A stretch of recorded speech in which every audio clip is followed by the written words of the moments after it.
Ici Marie-Louis Leroux, et sur ma chaîne, je vous parle de personnalités célèbres.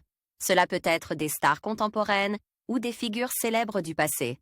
Abonnez-vous si ce sujet vous intéresse. Et maintenant, passons à la célébrité du jour. Bonjour à tous.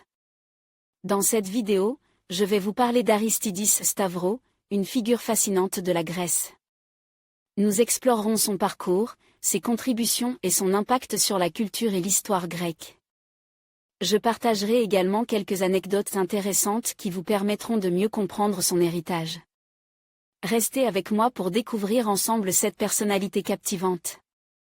Aristidis Stavros est un prince grec né le 29 juin 2008 à Los Angeles, aux États-Unis.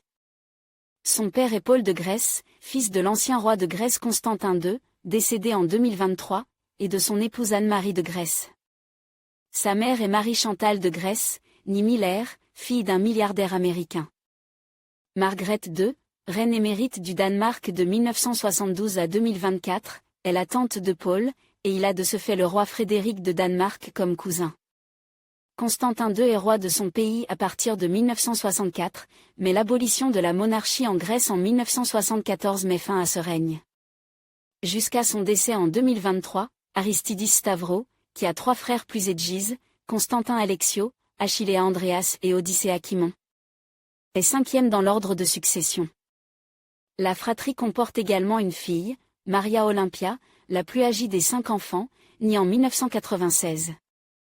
Aristidis, lui, est le plus jeune enfant de Paul et Marie-Chantal de Grèce, qui se sont mariés à Londres en 1995. Aristidis Stavros est baptisé en 2009 en Grèce, via une cérémonie orthodoxe. Par la suite, ses parents le montrent peu au public durant son enfance. Comme ses frères, il est à la fois prince de Grèce et de Danemark. En conclusion, Aristidis Stavros de Grèce représente une figure fascinante de l'histoire et de la culture grecque.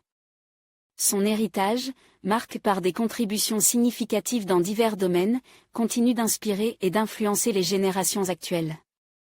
En explorant sa vie et son œuvre, nous découvrons non seulement un homme de talent, mais aussi un symbole de la richesse de la tradition grecque. Merci de nous avoir accompagnés dans cette exploration. N'hésitez pas à partager vos réflexions sur ce personnage captivant dans les commentaires.